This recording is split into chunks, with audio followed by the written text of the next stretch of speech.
Date आज 1 जुलाई 2021। ये सब टॉपिक कवर करेंगे इस क्लास में। उसके बाद हम क्वेश्चन करेंगे। फर्स्ट टॉपिक है अपना atlas of glacial lakes. Glacial lakes क्या होती हैं? लेक मीने तो झील होता है, और ग्लेशियल मतलब ग्लेशियर से बनने वाली झील।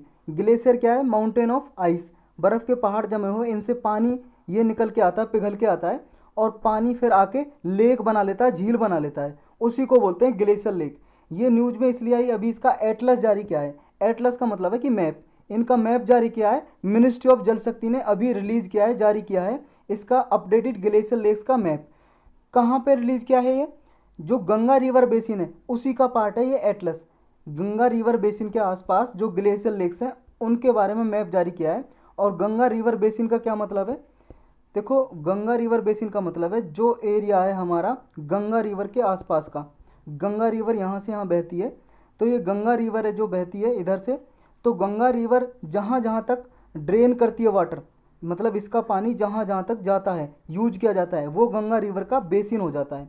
और एक होता है किसी रिवर का कैचमेंट एरिया। एक तो बेसिन हो गया, एक होता है कैचमेंट एरिया।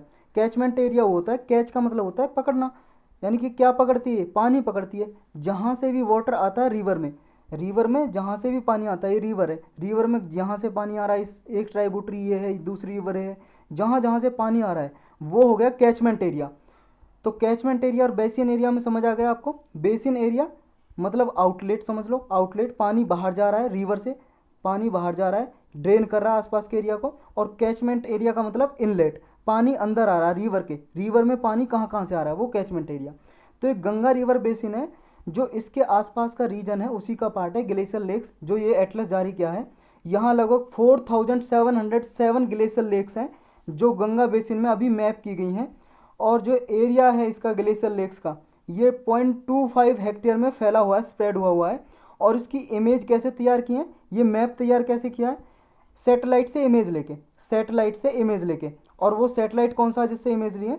ये रिसोर्स सेट सेकंड नाम का सैटेलाइट है, इससे इमेज लिए। Resource second Lydian imaging self scanning sensor fourth satellite data, इस सैटेलाइट से इमेज लिए और इमेज के जरिए ये एटलस तैयार किया है। और तैयार करके कहाँ पे मिलेगा ये मैप? आपको कहाँ पे मिलेगा, कहाँ पे देख सकते हो? ये इसरो है, हमारी एक स्पेस एजेंसी जो सैटेलाइट वगैरह भेजती है इंडिया की। क्या फुल फॉर्म है इसकी? Indian Space Research Organisation. इसका ही एक सेंटर है नेशनल रिमोट सेंसिंग सेंटर। इसकी एक साइट है भुवन पोर्टल। ये भुवन पोर्टल है इसका, वेबसाइट जैसे इंटरनेट पर होती है, वहाँ पे ये एटलस अवेलेबल होगा। तो ये इसमें चलते हैं नेक्स्ट पे। नेक्स्ट है कड़कनाथ। कड़कनाथ ये मुर्गा है जो आपको दिखाई दे रहा है, कॉक। ये एक प्रजाति होती है कॉक की, मुर्गे की प्रजाति होती है कड़कनाथ। ये बिल्कुल डार्क ब्लैक होते हैं। इनको जीआई टैग मिला हुआ है, यह भी न्यूज़ में थे, 2017 में इसको जीआई टैग मिल गया था। इसको कड़कनाथ को काली मासी भी बोलते हैं, कड़कनाथ या काली मासी। चिकन का ही एक ब्रीड है, एक प्रजाति है ये। और कहाँ पे मिलता है, कहाँ पे ओरिजिनेट हुआ है ये?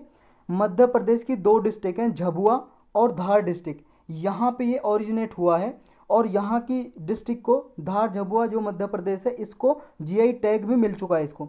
जीआई टैग का मतलब आप सब जानते हो, ज्योग्राफिकल इंडिकेशन टैग। जब जीआई टैग मिल जाता है उसको 10 साल के लिए परमिशन मिल जाती है कि उस नाम से, मान लो कोई दूसरा मुर्गा आया काला, उस नाम से, कड़कनाथ के नाम से उसको नहीं बेच सकता। समझ गए?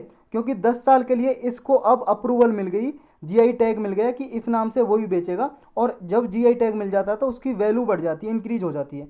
देखो, वैसे जो नॉर्मल चिकन आते हैं, मुर्गे आते हैं, वो 1 किलो जैसे मांस खरीदोगे आप, लगभग 150 से 200 केजी के लगभग आता है, जो प्राइस है मार्केट प्राइस। और इसका प्राइस कितना है? इसका 800 पर केजी लगभग इसका प्राइस होता है। तो इस प्राइस भी इसका महंगा हो जाता है जीआई टैग की वजह से। और इसकी वैरायटी भी अच्छी है। जो इससे क्या है, ब्लैक मीट है, फेमस किस लिए? क्वालिटी के लिए, टेक्सचर, टेस्ट और एक्सीलेंट मेडिसिनल वैल्यूज़ के लिए। इसमें लो कोलेस्ट्रॉल मिलता है और हाई प्रोटीन कंटेंट होता है, इसलिए ये फेमस है। तो बस इतना याद रखना है इसमें। नेक्स्ट है पार्लियामेंट्री प्रिविलेजेस। प्रिविलेजेस का मतलब होता है स्पेशल राइट्स। स्पेशल राइट्स मतलब विशेष अधिकार। पार्लियामेंट में जो एमपी वगैरह होते हैं, मेंबर ऑफ पार्लियामेंट, सांसद, उनको कुछ प्रिविलेजेस मिले होते हैं। तो कौन से प्रिविलेजेस होते हैं उससे जानने से पहले देखेंगे कि न्यूज़ में क्यों है। कांग्रेस लीडर हैं जयप्रकाश रमेश, इन्होंने अभी क्या है, पार्लियामेंट्री स्टैंडिंग कमेटी के चेयर हैं, ये चेयरमैन है, चेयर किया है इन्होंने। पार्लियामेंट्री स्टैंडिंग कमेटी किसकी बनी हुई है? साइंस एंड टेक्नोलॉजी के ऊपर। उसके चेयरमैन है अभी जयराम रमेश। इन्होंने अभी प्रिविलेज मोशन लेके आए हैं पार्लियामेंट में। किसके अगेंस्ट लेके आए हैं? एक न्यूज़ चैनल है टाइम्स नाउ, टाइम्स नाउ के अगेंस्ट ये प्रिविलेज मोशन लेके आए हैं। क्यों लेके आए हैं? क्योंकि इस टाइम्स नाउ पे आरोप लगा है इसने प्रिविलेज जो पार्लियामेंट्री प्रिविलेजेस हैं उनका उल्लंघन किया है, वॉयलेशन किया है। इसने फाल्सीफाइड और मिसचीवियस रिपोर्ट जारी की है पैनल की मीटिंग की। जो ये पैनल है parliamentary standing committee on science and technology, इसकी मीटिंग की झूठी रिपोर्ट, फाल्सीफाइड और मिसचीवियस रिपोर्ट जारी की है बिना पैनल के पूछे हुए। तो इसलिए टाइम्स नाउ जो चैनल है, टाइम्स नाउ नाम का चैनल है, इसके अगेंस्ट ये प्रिविलेज मोशन लेके आए हैं। तो पार्लियामेंट्री प्रिविलेजेस क्या होते हैं? ये सर्टेन राइट्स और इम्यूनिटीज़ होते हैं, कुछ विशेष अधिकार और कुछ छूट मिलती हैं मेंबर ऑफ पार्लियामेंट को, इंडिविजुअली भी और कलेक्टिवली भी। इंडिविजुअली का मतलब ये है कि उन्हें एक आदमी को जैसे अलग अलग से राइट मिले हुए हैं, और कलेक्टिवली का मतलब है सारे जो पार्लियामेंट में जितने मेंबर हैं, मेंबर ऑफ पार्लियामेंट, वो कलेक्टिवली उन्हें कुछ स्पेशल राइट्स मिले होते हैं। तो ये क्या है, इफेक्टिवली अपने फंक्शन को डिस्चार्ज कर सकते हैं जब इन्हें कोई स्पेशल राइट्स मिलते हैं, इसलिए दे गए स्पेशल राइट्स। आर्टिकल 105 में ये दिया हुआ है कॉन्स्टिट्यूशन के में कि इन्हें 2 प्रिविलेजेस मिले हुए हैं आर्टिकल 105 के अंदर। कौन कौन से राइट हैं वो? Freedom of speech in parliament, parliament में हर एक एमपी को बोलने का अधिकार है फ्रीली, और right of publication of its proceedings, मतलब जो भी यहाँ पे पार्लियामेंट में चल रहा है, कुछ भी पार्लियामेंट की कमेटी हो या पार्लियामेंट की कोई मीटिंग हो, सेशन हो, तो पार्लियामेंट की अनुमति के बिना, उनकी अप्रूवल के बिना, पार्लियामेंट की अप्रूवल के बिना उसे पब्लिश नहीं किया जा सकता, न्यूज़ वगैरह में, अखबार वगैरह में नहीं छापा जा सकता। तो ये इन्हें प्रिविलेजेस मिले होते हैं। तो ये चीज़ याद रखनी है, कॉन्स्टिट्यूशन में पार्लियामेंट्री प्रिविलेजेस का प्रोविजन है अंडर आर्टिकल 105 में। लेकिन कॉन्स्टिट्यूशन के अलावा कहीं और भी पार्लियामेंट्री प्रिविलेजेस दिए हुए हैं? उसका जवाब है यस, दिए हुए हैं। कहाँ पे? एक कोड ऑफ सिविल प्रोसीजर है 1908 का। इसके अकॉर्डिंग क्या है, उन्हें फ्रीडम दी जाती है अरेस्ट से, फ्रीडम फ्रॉम अरेस्ट, गिरफ्तारी से आज़ादी है, कि किसी भी मेंबर ऑफ पार्लियामेंट को जब भी पार्लियामेंट का सेशन चलता है, जैसे मान लो अब सेशन चलने वाला पार्लियामेंट का, सेशन से 40 डेज बिफोर और 40 डेज आफ्टर, 40 दिन पहले और 40 दिन बाद उन्हें गिरफ्तार नहीं किया जा सकता, अरेस्ट नहीं किया जा सकता। तो ये भी एक प्रिविलेजेस है। और ये चीज़ याद रखनी है, ये फ्रीडम फ्रॉम अरेस्ट कॉन्स्टिट्यूशन में नहीं दिया हुआ है, संविधान में। ये कहाँ पे दिया हुआ है? कोड ऑफ सिविल प्रोसीजर है 1908 का, उसमें दिया हुआ है। और ये मोशन जब लाया जाता है, मोशन अगेंस्ट ब्रीचेज कब लगाया जाता है? जब कोई भी जो ये स्पेशल राइट दिए हुए हैं या इम्यूनिटीज, इनका उल्लंघन करता है या डिसरिगार्ड करता है, डिसरेस्पेक्ट यानी कि इनकी मतलब असम्मान करता है, तब वो एक ऑफेंस समझा जाता है, एक अपराध समझा जाता है। और इस ब्रीच ऑफ प्रिविलेजेस के लिए जो विशेष अधिकार का ब्रीच क्या है, ब्रीच का मतलब है वॉयलेशन, उल्लंघन। उल्लंघन क्या है? ये पनिशेबल होता है अंडर लॉ ऑफ पार्लियामेंट, मतलब उन्हें सजा दी जा सकती है पार्लियामेंट के कानून के हिसाब से। ये नोटिस है जो ये मूव किया जाता है मोशन के फॉर्म में, और कोई भी पार्लियामेंट का कोई भी मेंबर इसे मूव कर सकता है, पार्लियामेंट में ला सकता है किसी भी आदमी के अगेंस्ट जिसने प्रिविलेजेस का ब्रीच किया है। जो भी मान लो विशेष अधिकारों का उल्लंघन कर रहा है पार्लियामेंट के लोगों का, या मेंबर ऑफ पार्लियामेंट का ब्रीच किया उसने और उसका दोषी है, तो उसके अगेंस्ट में प्रिविलेज मोशन लाया जा सकता है, और कोई भी मेंबर ला सकता है किसी के भी अगेंस्ट जिसने ब्रीच किया है पार्लियामेंट प्रिविलेजेस का। अब स्पीकर और राज्यसभा चेयरमैन का रोल क्या होता है जब ये पार्लियामेंट में प्रिविलेज मोशन लेके आया जाता है? जो स्पीकर होते हैं और राज्यसभा के चेयरमैन होते हैं, वो फर्स्ट लेवल स्क्रूटनी करते हैं। स्क्रूटनी का मतलब होता है जांच करना, इंस्पेक्शन करना। जैसे मान लो जयराम रमेश ने अभी पार्लियामेंट में प्रिविलेज मोशन लेके आए, तो सबसे पहले इसकी जांच कौन करेंगे? स्पीकर। अगर लोकसभा में लाया जा रहा है तो लोकसभा के अध्यक्ष स्पीकर, और राज्यसभा में लाया जा रहा है तो राज्यसभा के अध्यक्ष चेयरमैन। तो ये पहले स्क्रूटनी करेंगे कि हाँ ये मोशन लाना चाहिए या ना लाना चाहिए। अगर ये परमिशन दे देते हैं तो फिर ये डिसाइड करते हैं कि इन्हें इस प्रिविलेज मोशन को, पार्लियामेंट में एक कमेटी बनी होती है प्रिविलेज कमेटी, प्रिविलेज कमेटी को देना है या नहीं देना है, ये डिसाइड करेंगे कौन? चेयरमैन और स्पीकर। अगर लोकसभा में है तो स्पीकर डिसाइड करेंगे, और राज्यसभा में लाया गया है तो चेयरमैन डिसाइड करेंगे। और अगर स्पीकर और चेयरमैन अपनी कंसेंट दे देते हैं, अपनी सहमति दे देते हैं, तो फिर मेंबर जो होते हैं, जो भी प्रिविलेज मोशन लेके आया है, उसके पास एक मौका मिल जाता है कि हाँ भाई अब बताओ आपकी क्या समस्या है, क्यों आप प्रिविलेज मोशन लेके आना चाह रहे हो और क्या क्या उल्लंघन हुआ है। ये अब उन्हें अपॉर्चुनिटी मिल जाती है, मौका मिल जाता है स्टेटमेंट देने का। इसकी एप्लीकेबिलिटी क्या है? देखो एप्लीकेबिलिटी का मतलब ये है कहाँ कहाँ पे यूज होते हैं और किस किस को पार्लियामेंट्री प्रिविलेज मिलते हैं। एक तो मेंबर ऑफ पार्लियामेंट जो होते हैं उन सबको पार्लियामेंट्री प्रिविलेज मिलते हैं, लेकिन एक अथॉरिटी ऐसी भी है जो मेंबर ऑफ पार्लियामेंट नहीं है लेकिन उसको भी पार्लियामेंट प्रिविलेजेस दिए गए हैं, वो है attorney general of India, Bharat के महान्यायवादी। इनको भी पार्लियामेंट में बोलने का भी अधिकार है और पार्लियामेंट की प्रोसीडिंग में पार्टिसिपेट भी कर सकते हैं, लेकिन इन्हें पार्लियामेंट में वोट नहीं कर सकते क्योंकि मेंबर ऑफ पार्लियामेंट नहीं है। लेकिन पार्लियामेंट के मेंबर नहीं होते ये अटॉर्नी जनरल ऑफ इंडिया, फिर भी इन्हें पार्लियामेंट्री प्रिविलेजेस दिए जाते हैं। लेकिन एक अथॉरिटी ऐसी है जो पार्लियामेंट के मेंबर है लेकिन मतलब पार्लियामेंट का वो पार्ट है लेकिन उन्हें पार्लियामेंट्री प्रिविलेजेस नहीं है, वो है प्रेसिडेंट। अब आपको पता ही होगा पार्लियामेंट किस किस से मिलकर बनता है, एक तो लोकसभा, राज्यसभा और प्रेसिडेंट, इन्हें मिला के बोलते हैं पार्लियामेंट। पार्लियामेंट और पार्लियामेंट का पार्ट यानी कि प्रेसिडेंट है, लेकिन फिर भी पार्लियामेंट्री प्रिविलेजेस जो होते हैं, पार्लियामेंट के विशेष अधिकार इन्हें नहीं दिए जाते प्रेसिडेंट को, क्योंकि ये इंटीग्रल पार्ट हैं पार्लियामेंट के, फिर भी नहीं मिलते इन्हें। हाँ, लेकिन इन्हें कुछ विशेष अधिकार प्रेसिडेंट के पास और होते हैं, जैसे आर्टिकल 361 में कॉन्स्टिट्यूशन के अनुसार इन्हें प्रिविलेजेस दिए जाते हैं प्रेसिडेंट को। तो बस इतना याद रखना है। इसमें चलते हैं नेक्स्ट पे। नेक्स्ट है one nation one ration card scheme. देखो ये ऑलरेडी पहले ही लॉन्च की जा चुकी है, अभी न्यूज़ में क्यों है, क्योंकि सुप्रीम कोर्ट ने ऑल स्टेट और यूनियन टेरिटरी को डायरेक्ट किया है, मतलब ऑर्डर दिया है कि भाई साहब आप इस स्कीम को इम्प्लीमेंट करो, वन राशन और वन नेशन कार्ड स्कीम को आप इम्प्लीमेंट करो। ये स्कीम है क्या, ये स्कीम है, इसका टारगेट ये है, मान लो कोई माइग्रेंट वर्कर्स हैं, मान लो जैसे एमपी से, मध्य प्रदेश से कोई काम करने के लिए चला गया केरल में, तो केरल में काम करने चला गया, तो ये केरल में जब आया ये तो माइग्रेंट वर्कर हो गया क्योंकि एमपी से आया है। अब ये माइग्रेंट वर्कर्स देखो भाई साहब, ये गरीब लोग होते हैं, पुअर पीपल, जैसे मान लो बीपीएल फैमिली के हैं, बिलो पॉवर्टी लाइन से, तो इन्हें राशन कार्ड होता है इनके पास बीपीएल का, और उसके अकॉर्डिंग ये पीडीएस के जरिए राशन ले सकते हैं, पब्लिक डिस्ट्रीब्यूशन सिस्टम होता है जो, उसके अकॉर्डिंग ये राशन ले सकते हैं। मंथली जो गवर्नमेंट प्रोवाइड करती है वो राशन ले सकते हैं, हर महीने जो दिया जाता है गरीब लोगों को, जैसे गेहूँ, चावल, कुछ दाल, ऐसे दिए जाते हैं। लेकिन अब आप ही बताओ, अगर ये एमपी से केरल में आ गए, अब क्या राशन लेने के लिए एमपी में जाएंगे दोबारा मध्य प्रदेश में? नहीं ना। तो इसके लिए क्या है, ये स्कीम चलाई गई, one ration one nation one ration card scheme. मतलब क्या है, अब इससे पहले, इस स्कीम से पहले, one nation one ration card scheme से पहले हर एक राज्य का अलग अलग राशन कार्ड होता था और वो इंटीग्रेटेड नहीं होता था। मतलब जो एमपी का है तो एमपी में ही राशन मिलेगा उसे, अगर केरल का है तो केरल में ही वो राशन ले सकता है, राशन शॉप से, किसी दुकान से, जो राशन की शॉप होती है गवर्नमेंट की, पीडीएस शॉप। लेकिन इस स्कीम के अंदर ये फैसिलिटी दी गई, चाहे पूरे इंडिया में कहीं भी किसी भी स्टेट यूनियन टेरिटरी का है आदमी, वो किसी भी स्टेट में जाके किसी भी पीडीएस शॉप से वो राशन ले सकता है, जो बीपीएल फैमिली का सब्सिडाइज्ड राशन ले सकता है। और ये किस में प्रोविज़न दी गई, देखो ये पहले जो पीडीएस स्कीम है ये इंक्लूड की गई नेशनल फूड सिक्योरिटी एक्ट 2013 का, ये एक एक्ट बनाया गवर्नमेंट ने और इसी को ही पूरी कंट्री में एक्सटेंड कर दिया वन राशन कार्ड स्कीम के अंदर। तो अब इस राशन कार्ड के अंदर आप क्या है, इस एक्ट के जरिए पूरी कंट्री में कहीं पे भी राशन ले सकते हैं बीपीएल फैमिलीज़ के। ये जो स्कीम है one nation one ration card scheme 2019 में अगस्त में लॉन्च की थी और अभी तक ये 32 स्टेट्स और यूनियन टेरिटरीज ने लागू कर दी है।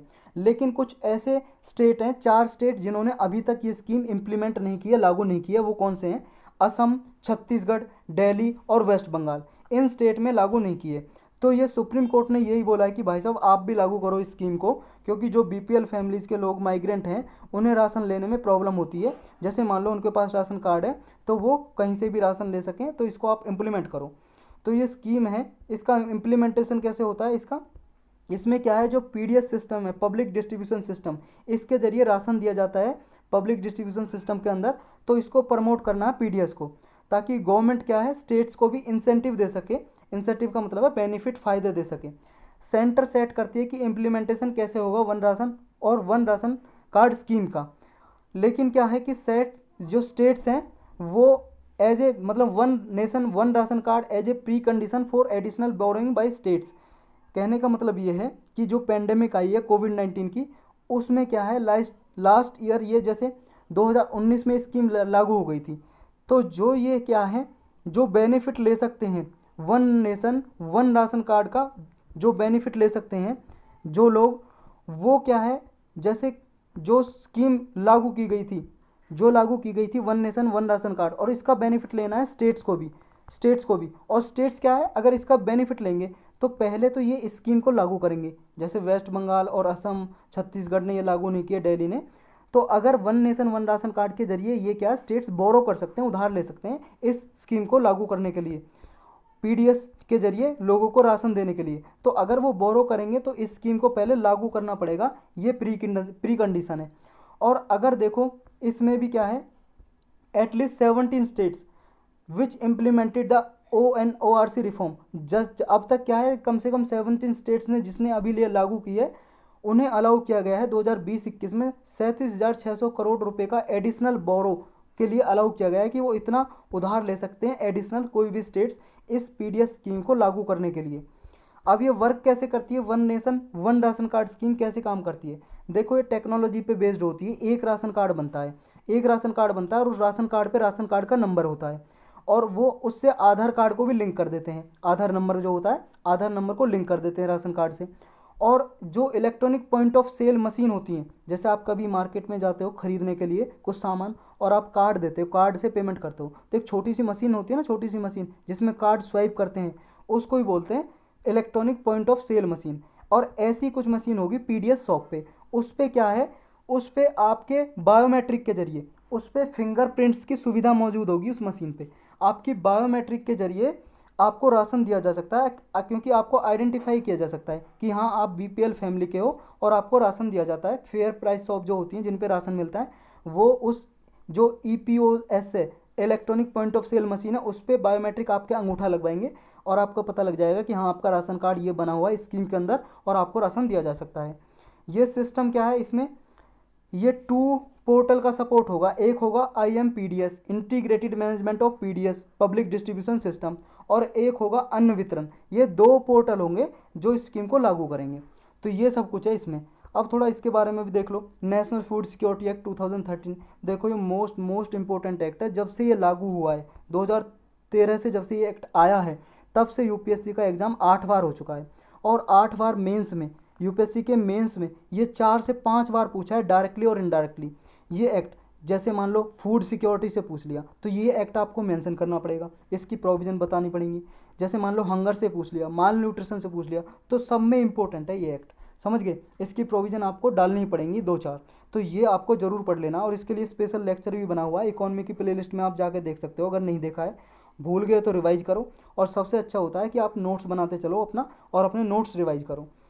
तो ये नेशनल फूड सिक्योरिटी एक्ट 2013 में लाया गया था। ये इसका मतलब ये था कि पूरे इंडिया में फूड सिक्योरिटी प्रोवाइड करनी है, सभी लोगों को खाद्य सुरक्षा देनी है, कोई भी इंसान भूखा ना सोए, ये इसका टारगेट था।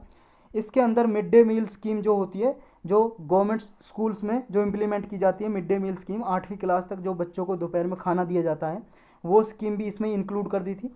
और integrated child development service scheme है, उसे भी इसमें इम्प्लीमेंट कर दिया गया था, इंक्लूड किया कर दिया था। और पब्लिक डिस्ट्रीब्यूशन सिस्टम भी नेशनल फूड सिक्योरिटी एक्ट के अंदर डाल दिया गया था। ये प्रोविजन सब कुछ मतलब इसी के साथ ही इंप्लीमेंट किए जा रहे हैं ये सब कुछ प्रोग्राम।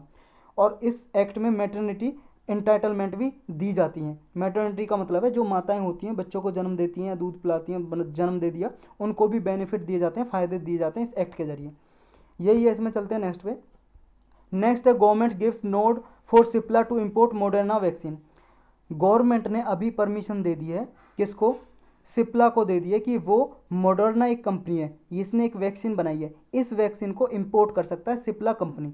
सिप्ला कंपनी का नाम है, मेडिसिन वगैरह बनाती है ये, दवाई वगैरह, ये इंपोर्ट कर सकती है, आयात कर सकती है। जो मॉडर्ना एक कंपनी है उसने जो वैक्सीन बनाई है कोविड-19 की, इसको इंपोर्ट कर सकती है।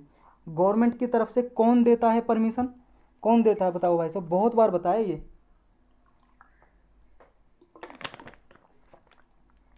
गवर्नमेंट की तरफ से क्या है, एक ऑफिस होता है जिसका नाम है drug controller general of India. ये ऑफिसर हैं, ये देते हैं परमिशन। किसी भी मान लो कोई भी मेडिसिन हमारे इंडिया में, कोई भी इंडिया में बेचनी है, लागू करनी है, उसे परमिशन देनी है, या इंपोर्ट करनी है बाहर से कोई मेडिसिन, तो इससे परमिशन लेनी पड़ती है। तो ये ऑफिस आपको याद रखना है, बहुत बार ये न्यूज़ में रहा पूरे सालों के साल। तो ये मुंबई बेस्ड जो फार्मा कंपनी है सिप्ला, ये इंपोर्ट कर सकती है मॉडर्ना की जो कोविड-19 की वैक्सीन है। इसको एमरजेंसी यूज ऑथराइजेशन दे दिए।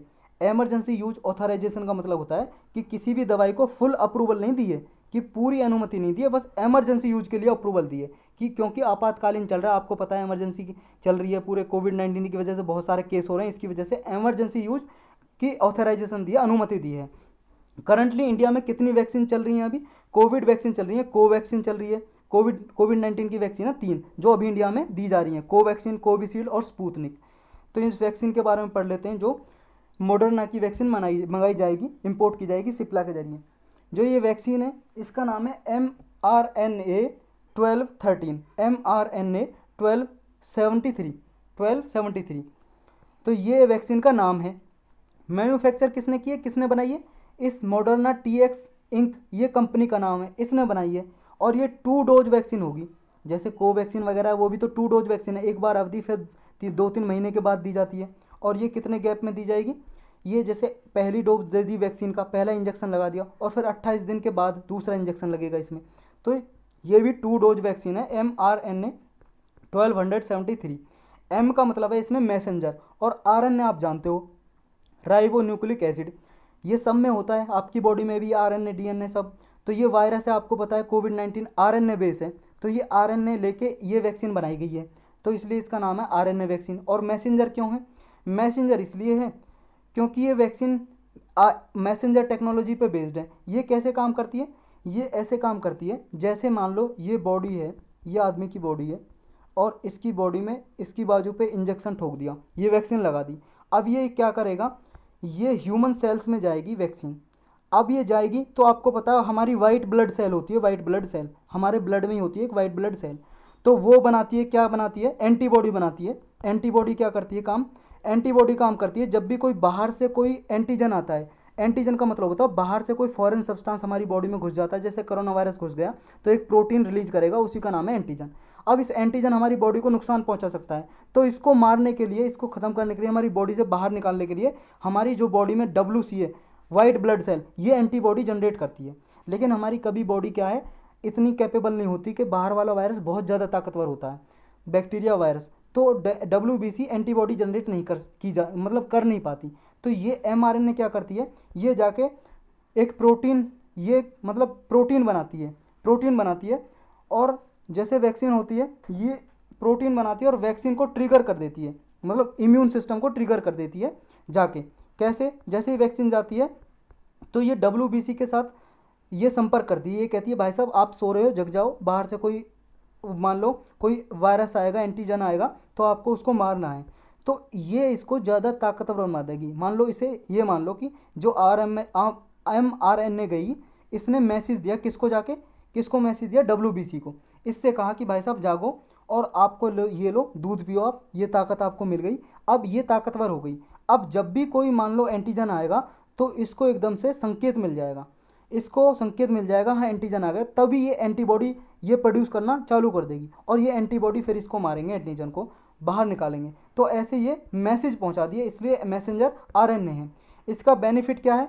बेनिफिट और की तरह ये, जैसे कोई बीमार हो जाता है आदमी, तो ये वैक्सीन क्या है, कैपेबिलिटी जनरेट कर देती है। जब भी मान लो फ्यूचर में कोई बीमारी होगी, कोविड-19 आएगा, तो बॉडी के पास ऑलरेडी कैपेबिलिटी है, तो वो एंटीबॉडी जनरेट कर सकेगी। ऐसी mRNA वैक्सीन है जो, ऐसे इसी का फ़ायदा है। रेगुलर प्रोसीजर है क्या किसी ड्रग को अप्रूवल करने का? ये तो वैक्सीन के बारे में बात होगी।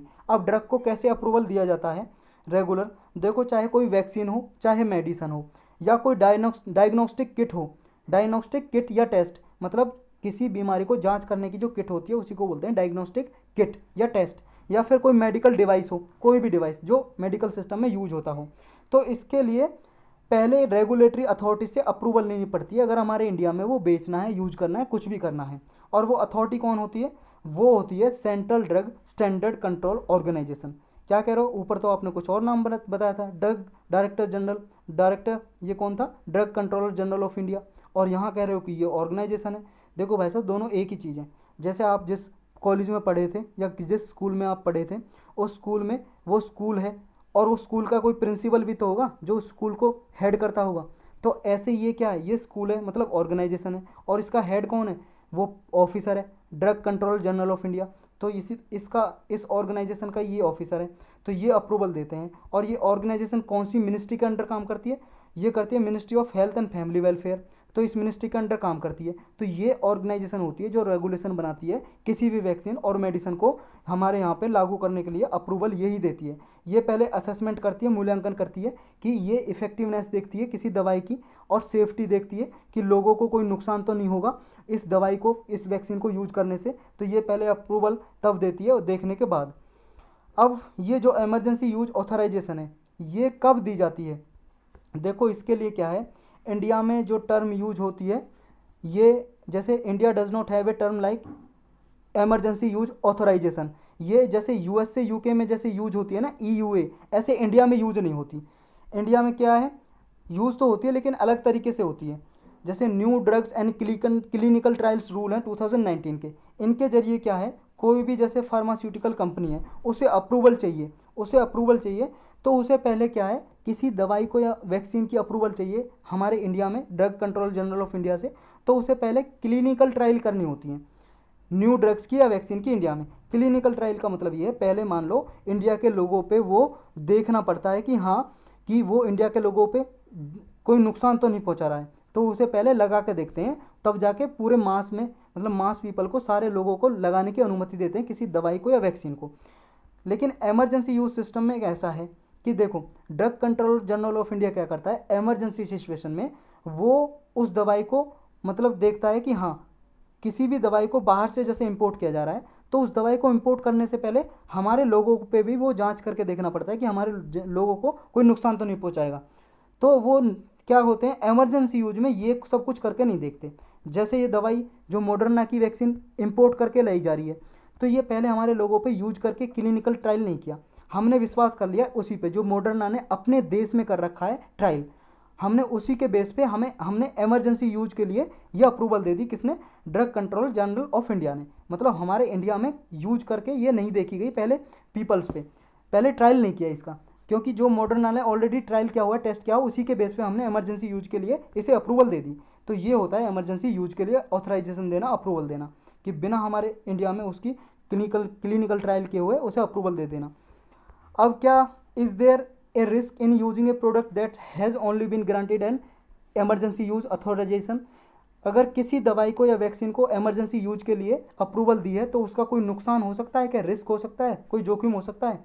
देखो जो यूएस एफडीए है, United states food and drug administration, एक डिपार्टमेंट है यूएसए का, उसके अकॉर्डिंग क्या है, कोई भी ऐसे प्रोडक्ट को किसी आदमी को दिया जाता है जिसको फुल अप्रूवल नहीं मिली है, सिर्फ इमरजेंसी यूज की अप्रूवल मिली है, तो पहले उसे क्या है, लोगों को प्रोडक्ट के बारे में इन्फॉर्म करना पड़ेगा।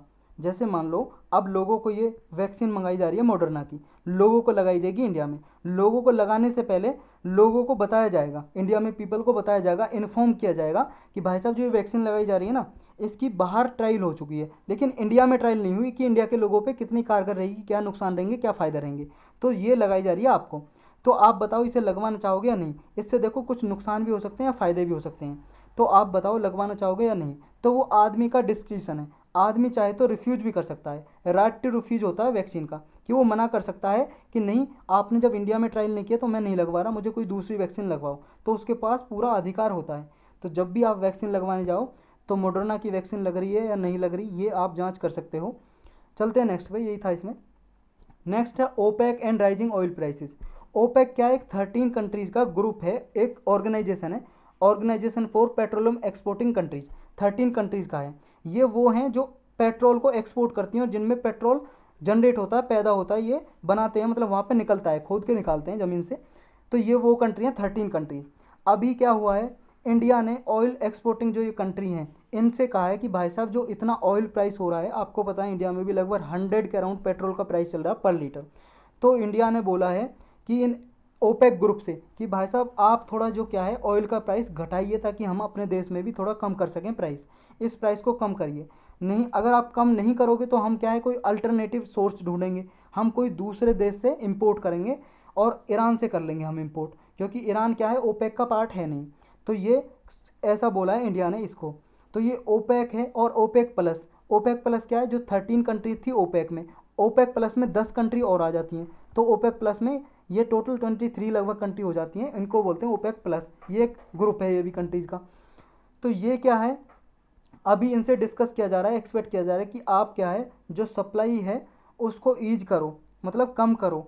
जुलाई 1 तक ये डिमांड रखिए, ग्लोबल डिमांड को देखते हुए आप सप्लाई को रेगुलेट करो। सप्लाई का मतलब जो आप पेट्रोलियम वगैरह निकालते हो उसमें आप रेगुलेट करो, रेगुलेशन करो उसका। अभी करंट चैलेंजेस क्या फेस हो रहे हैं, इंडिया क्या क्या करंट चैलेंजेस फेस कर रहा है, क्या क्या चुनौतियाँ इंडिया के सामने। एक तो सबसे बड़ी यही है क्योंकि पेट्रोल का प्राइस आपको पता है बहुत सारे स्टेट्स में अराउंड 100 के लगभग है और 100 से क्रॉस भी कर चुका है। और पहले क्या है, अप्रैल 2019 में, ये अप्रैल 2019 से लेके अब तक सबसे हाईएस्ट प्राइस है इंटरनेशनल ऑयल प्राइस, जो कितना है $75 पर बैरल। $75 पर बैरल। एक बैरल में कितने लीटर होते हैं, एक बैरल में होते हैं, देखो ये पेट्रोलियम की नापने की यूनिट है, पेट्रोलियम को नापते हैं बैरल में ही, और एक बैरल में होते हैं 159 लीटर, 159 लीटर। तो 159 लीटर $75 प्राइस है उसका, तो इतने में ख़रीदता है इंडिया। तो ये इतने में ख़रीदता है यानी कि सबसे ज़्यादा है, अप्रैल 2009 से लेके अब तक के सबसे ज़्यादा हाईएस्ट प्राइस है ये ऑयल प्राइस के इंटरनेशनल मार्केट में। तो एक तो इसकी वजह से भी ये महंगा हो रहा है हमारे देश में प्राइस पेट्रोल का। नेक्स्ट क्या है, नेक्स्ट है जब हाई ऑयल प्राइस होंगे तो आपको पता है इन्फ्लेशन भी बढ़ेगी, महंगाई भी बढ़ेगी जब हाई प्राइस होंगे तो।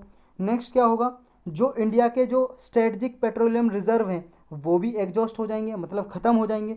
देखो ये क्या है, स्ट्रेटजिक पेट्रोलियम रिजर्व क्या है, इंडिया ने कुछ 3, जैसे विशाखापत्तनम है, पैदूर है और आपका मैंगलोर है, यहाँ पे 3 जगह पे, यहाँ पे ज़मीन में गड्ढे खोद के यहाँ पे स्टोरेज बना रखा है, स्टोरेज फैसिलिटी, गोदाम समझ लो आप, गोदाम जैसे माल का गोदाम होता है ना, ऐसे ही तेल का गोदाम बना दिया।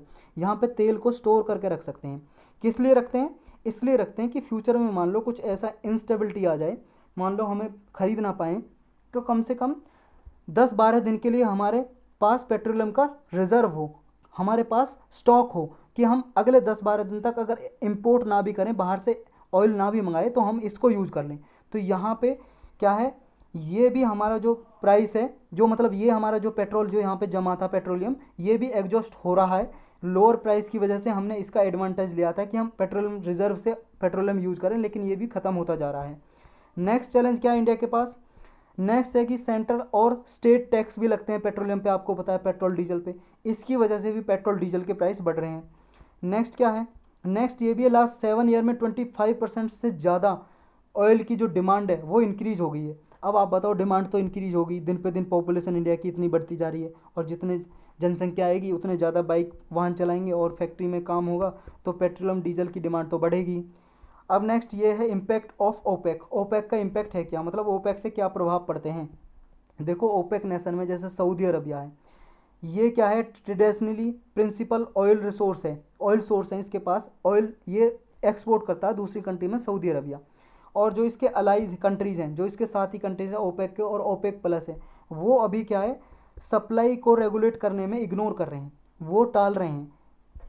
ये चाह रहे हैं कि ज़्यादा प्राइस मिले इन्हें, और ये जो क्रूड ऑयल इंपोर्ट है इसके क्या है, ये पूरे वर्ल्ड में ये its call for ease supply curbs had led to the world third biggest oil importer tap newer source to diversify crude oil import.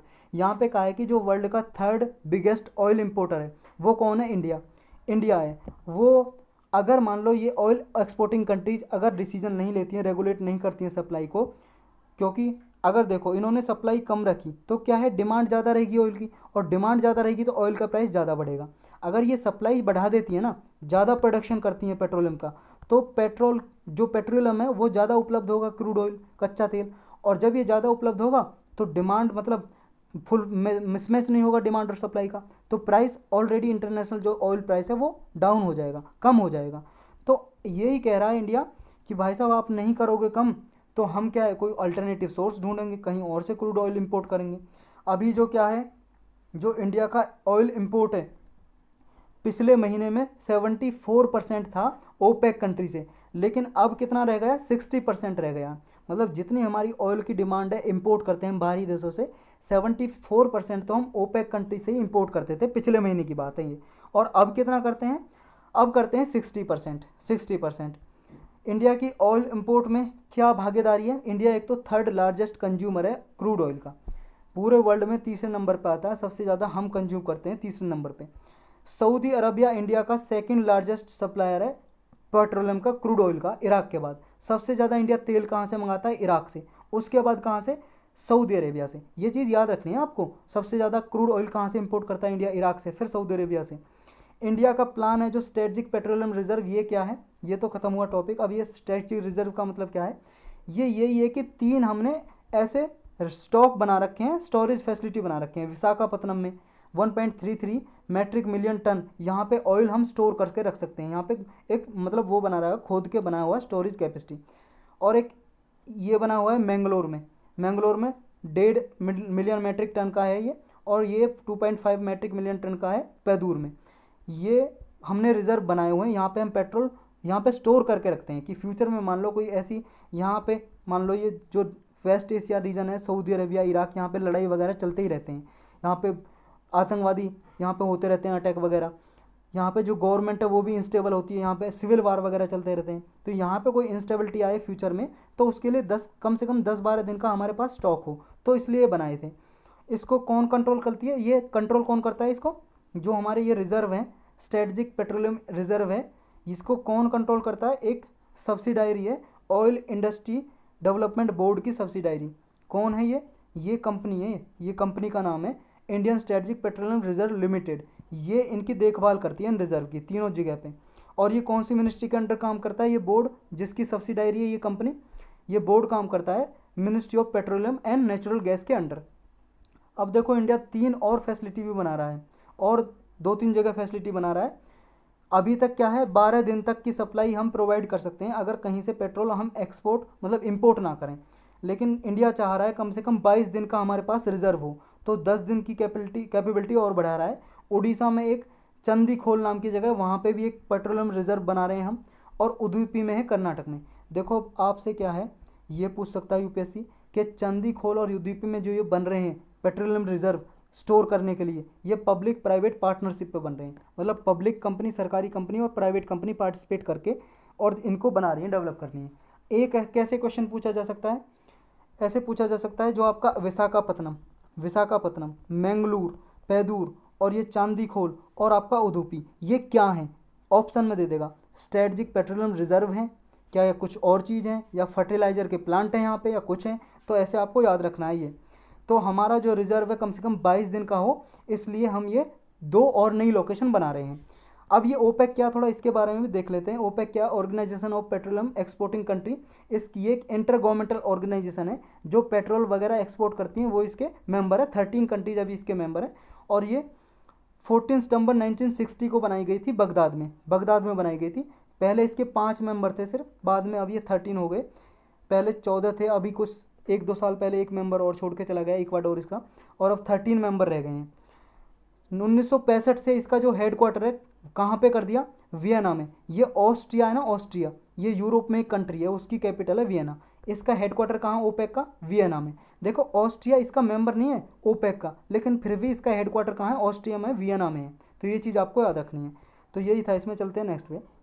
Next है Lanka banking on $1 billion India swap deal. अभी श्रीलंका ने swap deal की है, currency swap deal $1 billion की। किससे? India से की है, क्योंकि श्रीलंका में अभी इकोनॉमिक क्राइसिस चल रहे हैं, आर्थिक संकट।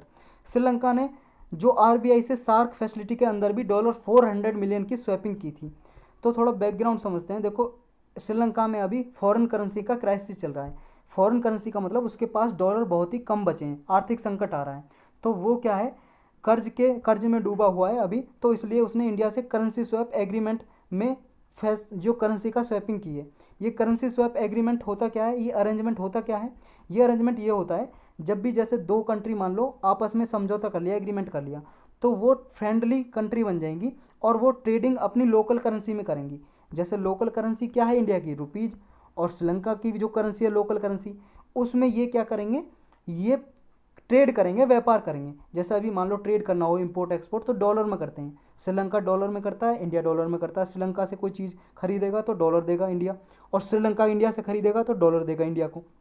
लेकिन इसमें क्या होता है, करेंसी स्वैप अरेंजमेंट में अपनी जो लोकल करेंसी है, मुद्रा है, जैसे इंडिया की रुपया है, तो इसमें ये ट्रेडिंग करेंगे, कोई तीसरी कंट्रीज़ की करेंसी को यूज़ नहीं करेंगे। तो बोथ जो कंट्री हैं एक्सपोर्ट इंपोर्ट जो करेंगे अपने प्री डिटरमाइंड रेट पे करेंगी, पहले ही जो एक्सचेंज रेट डिटरमाइन किया हुआ है उसमें करेंगी एक तो व्यापार, और किसी थर्ड कंट्री की जो करेंसी है जैसे यूएसए का डॉलर उसको लेके नहीं आएंगे बीच में, अपनी करेंसी में ही ये ट्रेड करेंगी। आरबीआई का फ्रेमवर्क है स्वैप फैसिलिटी के लिए सार्क नेशन के लिए। सार्क नेशन क्या है? सार्क नेशन एक 8 कंट्रीज़ का ग्रुप है, ये 1985 के लगभग बनाया गया था। इसमें भी करेंसी स्वैप फैसिलिटी है। ये 15 नवंबर 2012 में एक करेंसी स्वैप एग्रीमेंट आया इसमें फैसिलिटी सार्क में।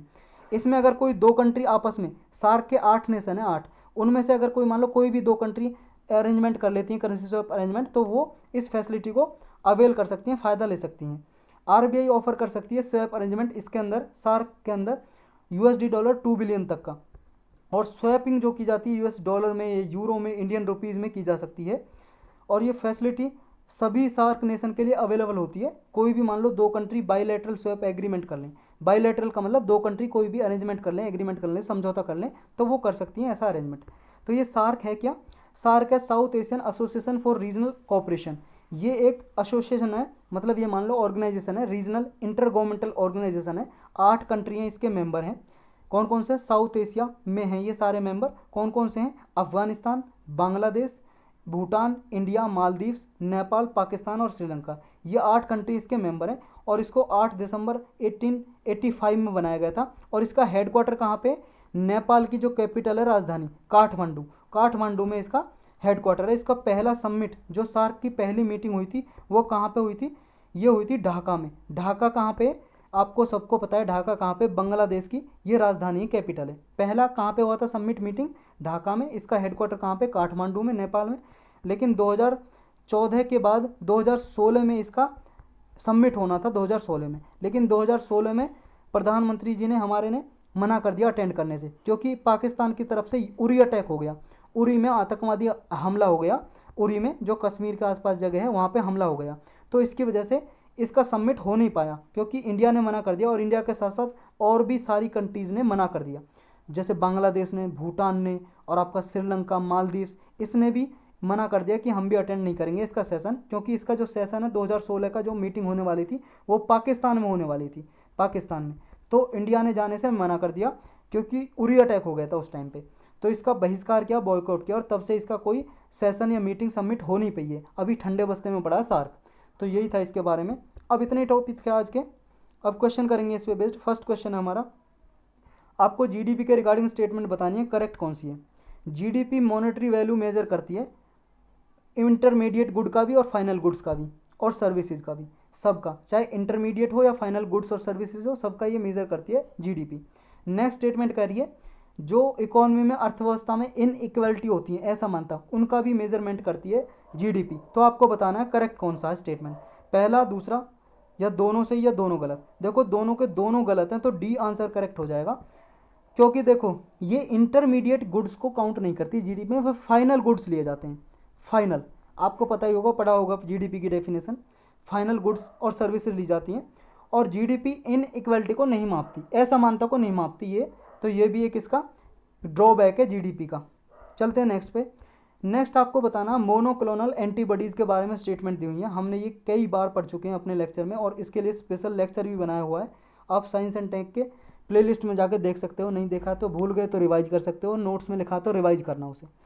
मोनोक्लोनल एंटीबॉडीज़ क्या होती हैं? आर्टिफिशियल एंटीबॉडीज़ होती हैं, मतलब मानव के द्वारा बनाई हुई एक एंटीबॉडीज़ हैं, जो हमारा इम्यून सिस्टम है उसी की तरह काम करती हैं ये मोनोक्लोनल एंटीबॉडीज़ भी। ये क्या करती हैं? जो भी मान लो वायरस जहाँ पे है हमारी बॉडी में, उससे जाके चिपक जाती हैं और उसको ब्लॉक कर देती हैं, फिर वायरस ग्रोथ नहीं कर पाता। नेक्स्ट कह रहा है कि ये बेनिफिशियल होती हैं ऐसे पेशेंट के लिए जो हॉस्पिटलाइज्ड किया हो कोविड-19 में, सीवियर कैटेगरी का हो, मतलब बहुत ही ज़्यादा खतरनाक केस हो कोविड-19 का, और उसे ऑक्सीजन की ज़रूरत है, उसके लिए फ़ायदेमंद होती हैं ये मोनोक्लोनल एंटीबॉडीज़। आपको बताना है करेक्ट कौन सा है, 1 2 2 ओनली, 2 3 या ऑल ऑफ द अबव। देखो थर्ड बिल्कुल गलत है, क्योंकि ये जो पेशेंट होता है ना, जो सीवियर केस होता है कोविड-19 का और जिसे ऑक्सीजन की ज़रूरत होती है, उसके लिए मोनोक्लोनल एंटीबॉडीज़ नहीं दी जाती, उसके लिए प्रेफर नहीं की जाती। तो ये बाकी के दो स्टेटमेंट बिल्कुल सही हैं। जब हमारी बॉडी कैपेबल नहीं होती कि खुद एंटीबॉडी जनरेट कर सके, तब बाहर से आर्टिफिशियली मोनोक्लोनल एंटीबॉडीज़ दी जाती हैं। तो ये 1 और 2 करेक्ट हो जाएगा, ए आंसर है। नेक्स्ट आपको बताना है इथेनॉल के रिगार्डिंग स्टेटमेंट दी हूँ, करेक्ट बतानी है कौन सी है। गवर्नमेंट ऑफ इंडिया ने जो इथेनॉल ब्लेंडिंग का जो प्लान है, इथेनॉल एक फ्यूल है, ईंधन है, जैसे पेट्रोल होता है ऐसे इथेनॉल है, ये ग्रीन फ्यूल है।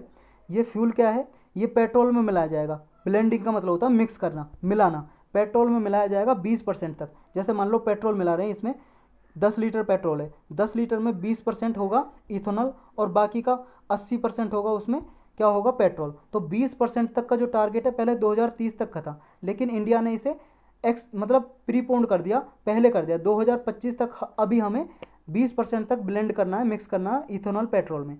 नेक्स्ट स्टेटमेंट कह रही है कि इथेनॉल ब्लेंडिंग जो पेट्रोल की जाती है, इससे क्या है, जो ग्रीन हाउस गैस के इमिशन होते हैं वो घट जाएंगे, डिक्रीज हो जाएंगे। जैसे कार्बन मोनोऑक्साइड गैस निकलती है, हाइड्रोकार्बन, नाइट्रोजन ऑक्साइड वगैरह, ये गैस निकलती है, हार्मफुल गैस होती है, हानिकारक। इनका जो कंसनट्रेशन है वो घटेगा। नेक्स्ट कह रहा है इससे एक एडवांटेज ये भी है इथेनॉल ब्लेंडिंग से, अगर पेट्रोल में की जाएगी, कि it is not corrosive in nature. इससे क्या है, जंग नहीं लगता, जंग नहीं लगता। कोरोजन का मतलब होता है जंग लगना। जैसे लोहे पर रस्ट लग जाता है ना, लोहे rust on the iron, rust on the iron मतलब लोहे पे जंग लगता, देखा होगा आपने, काला काला सा लोहा पड़ जाता है, पपड़ी सी जम जाती है। तो इससे क्या है, इथेनॉल जब ब्लेंडिंग की जाएगी पेट्रोल में, तो जैसे टंकी है, जैसे मान लो बाइक की टंकी है, बाइक होती है भाई साहब, ये बाइक है, ये बाइक की टंकी है, ये बाइक है, मान लो ये बाइक जैसी भी बनी है, ये टंकी लगी होती है, ये लोहे वगैरह की बनी होती है। तो इथेनॉल की ब्लेंडिंग की जाएगी, इसमें जंग नहीं लगेगा, कोरोसिव नहीं है नेचर में। तो आपको बताना है करेक्ट कौन सा है, पहला दूसरा, पहला तीसरा, दूसरा तीसरा या ऑल ऑफ दी अबव।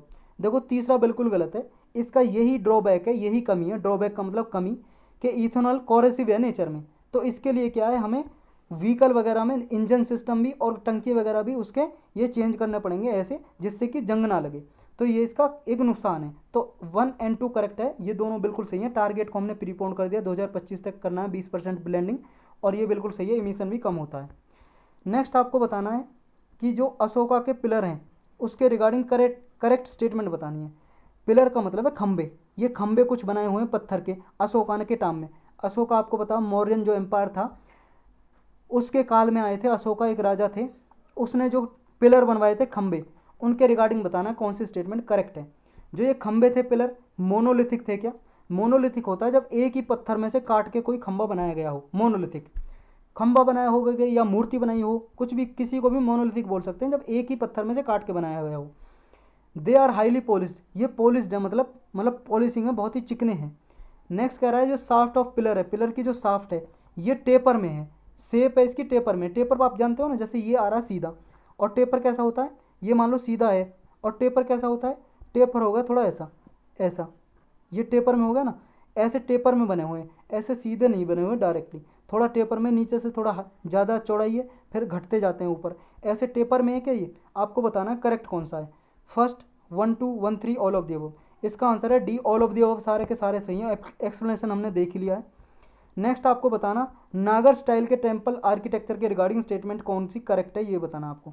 नागर स्टाइल का टेम्पल मतलब जो नॉर्थ इंडिया में जो टेम्पल बनते हैं ना, नॉर्थ इंडिया में, उनको बोलते हैं नागर स्टाइल के टेम्पल, और जो साउथ इंडिया में बनते हैं उसको बोलते हैं द्रविड़ स्टाइल के, और जो दोनों का मिक्स होते हैं जो सेंट्रल इंडिया में बनते हैं लगभग, उन्हें बोलते हैं वैसार स्टाइल, वैसार या बेसार, वैसार या बेसार स्टाइल, ये दोनों को मिक्स होते हैं नागर और द्रविड़ स्टाइल के टेम्पल। तो आपको ये बताना है कि कौन सी स्टेटमेंट करेक्ट है इनमें। पहला कह रहा है नागर स्टाइल के जो टेम्पल हैं ये जनरली अप्रेज्ड प्लेटफॉर्म पे बनाए जाते हैं, जिसे जगाती कहते हैं। जैसे मान लो यहाँ पे ज़मीन है, यहाँ पे कोई ज़मीन उठी हुई है, तो ये क्या है, उठी हुई ज़मीन पे अप्रेज्ड प्लेटफॉर्म पे बनाए जाते हैं कुछ, उसी को बोलते हैं जगाती। नेक्स्ट ये कह रहा है नागर स्टाइल के जो टेम्पल है उसमें बाउंड्री वॉल और गेट वे एलेबोरेट नहीं होते। मतलब इसमें क्या है, टेम्पल के आसपास बाउंड्री भी नहीं होती और गेट वे भी नहीं होते, गेट वे भी नहीं होते। द्रविड़ स्टाइल में क्या होता है, जैसे ये टेम्पल बना हो इसके आसपास बाउंड्री होगी और यहाँ पे एक गेट, बहुत बड़ा गेट सा होगा, इसके एक दो दो तीन चार बहुत सारे गेट भी होते हैं, कभी किसी में एक ही गेट होता है। नेक्स्ट कह रहा है कि इसमें वाटर टैंक भी नहीं होता टेम्पल के प्री मैसेज में। जैसे द्रविड़ स्टाइल के टेम्पल क्या होते हैं, ये टेम्पल बनाए इसके सामने एक वाटर टैंक होता है। जैसे आप कभी गुरुद्वारे गए हो तो गुरुद्वारे के पास जरूर टैंक जरूर होगा पानी का, चाहे छोटा हो। ऐसे क्या जो द्रविड़ स्टाइल के टेम्पल होते हैं साउथ इंडिया में, ये टेम्पल बना हुआ है, जैसे मान लो ये बाउंड्री है, बाहर बाउंड्री हो रखी है, यहाँ पे टेम्पल बना है, यहाँ पे पानी का टैंक बना हुआ, तालाब सा, तालाब बना हुआ पानी का। ये तालाब नगर स्टाइल के टेम्पल में नहीं होता। नेक्स्ट कह रहा है कि जो गर्भगृह होता है, गर्भगृह जहाँ पे मेन जो मंदिर में पार्ट होता है, जहाँ पे पूजा होती है, भगवान की मूर्ति रखी जाती है, वो हमेशा always located directly under the tallest tower, वो हमेशा सबसे लंबा जो टावर होता है ना पोल, उसके अंदर रखा जाता है। जैसे मान लो ये टेम्पल बना है, ये टेम्पल, यहाँ पे टेम्पल में ये टावर है, ये गुंबद बना हुआ है, ये टावर है, और इसी के अंदर वो भगवान की मूर्ति रखी जाती है, गर्भगृह होता है। तो आपको बताना करेक्ट कौन सा है। सारे के सारे ही करेक्ट हैं, डी करेक्ट आंसर है। सबके हमने एक्सप्लेनेशन देखे, सब नागर स्टाइल और द्रविड़ स्टाइल का हमने डिफरेंस देखा साथ साथ, आपको याद हो गया होगा, नहीं हुआ तो थोड़ा रिवर्स करके देखो तब समझ आएगा। चलते हैं नेक्स्ट पे। नेक्स्ट आपको बताना है मरीचा कटिका, ये एक बुक है, तो ये बताना क्या क्या लिखा हुआ है इस बुक में, किसके बारे में है ये बुक। इसमें दुर्योधन है, जो महाभारत के दुर्योधन, उसकी स्टोरी है क्या, कि भीम से वो लड़ते हैं। नेक्स्ट इसमें कोई पॉलिटिकल ड्रामा है क्या, जो नरेट करता है चंद्रगुप्त मौर्य के काल की कोई स्टोरी। नेक्स्ट ये कहता है कि इसमें एक यंग ब्राह्मण थे चारुदत्त, उनका लव अफेयर है, मतलब उनकी प्रेम की स्टोरी दी हुई है इसमें, प्रेम कहानी दी हुई है कि जो ब्राह्मण चारुदत्त हैं उनको क्या है, एक वेल्थी कोर्टेसन से प्यार हो जाता है, उनकी स्टोरी दी हुई है। कोर्टेसन बोलते हैं रखेल को, ऐसी मतलब रखेल को बोलते हैं, रखेल आप जानते होंगे, मतलब कोई औरत मान लो पैसे से खरीद के अपने वहाँ पे रख ली जाती है, उससे कोई रिलेशन नहीं होता, बस ऐसे रख ली जाती है, तो उसको बोलते हैं कोर्टेसन इंग्लिश में। तो इनको वेल्थी कोर्टेसन थी, एक बहुत ही अमीर, उसे वेल्थी कोर्टेसन का मतलब बहुत ही हाई प्राइस में खरीदा होगा। तो इनके जो ब्राह्मण हैं चारुदत्त, इनको इनसे प्यार हो जाता है और इनका लव अफेयर, इसके बारे में स्टोरी है क्या। नेक्स्ट है love story of Vikram and Urvashi, जो विक्रम थे और उर्वशी, इनकी जो प्रेम कहानी थी, इसके बारे में लिखा हुआ है क्या इसमें मरीचा कटिका में। इसका सही आंसर क्या बताओ। सही आंसर वही है जिसका सबसे ज़्यादा एक्सप्लेनेशन दिया था, मतलब सी है इसका सही आंसर। इस यंग ब्राह्मण चारुदत्त और कोर्टेजन थी, उनके बारे में लव स्टोरी दी हुई है इनकी। चलते हैं नेक्स्ट पे। नेक्स्ट तो है ही नहीं,